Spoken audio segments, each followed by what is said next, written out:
Okay, welcome to the deep dive. We're jumping right in today. Yeah, let's do it. We're looking at some recent events reported out of Los Angeles, specifically immigration protests there. Right. And the source we're working with is, well, it's a live chronicle from ABC News. Exactly. And our mission really is for you. We want to zero in on the key details from this specific source. So you can get a solid handle on what's actually reported here. Precisely. And right away, the fact that it's a live chronicle is pretty important. How so? Well, it means we're getting information basically as it happens, right? It's unfolding, so it's less of a polished after-the-fact analysis and more dynamic. Dynamic is a good word. Yeah. Because according to this chronicle, the situation was certainly dynamic. It talks about significant immigration protests, describes them as pretty widespread across several key downtown areas. Yeah, it mentions large groups, particularly near federal buildings, also along some major streets. It sounds like quite a mobilization. Definitely points to scale. Absolutely. Scale is a big takeaway here. The reporting mentions thousands participating, marches, rallies, Okay. and it names specific spots where demonstrators were concentrated throughout the day. So not just one small event. It paints a picture of, well, broad public action. Right, a broad display. And pulling directly from the source again, what about the response? That's mentioned too.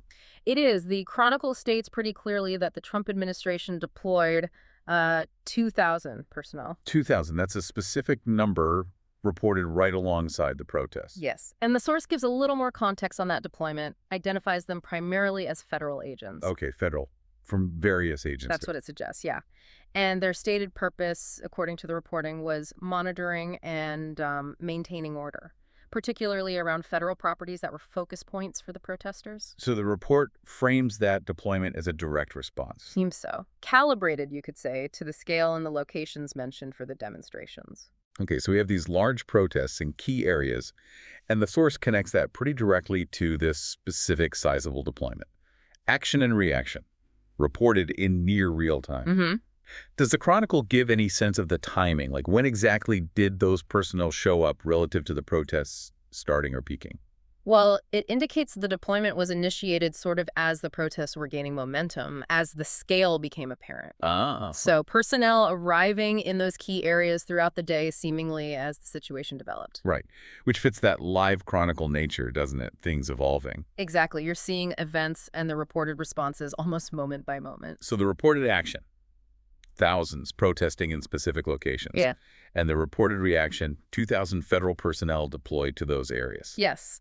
And understanding an event through a source like this means looking at that reported interplay.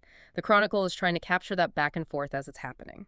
It really shows you the immediacy, and maybe the challenges too, of reporting on something still in progress. You're getting snapshots, numbers as they come in. Which brings up maybe a final thought for you, the listener, to consider based on this source. Yeah. What does the very nature of a live Chronicle source tell us? How does getting information this way in real-time updates with actions and reactions reported almost simultaneously shape our initial understanding of major events?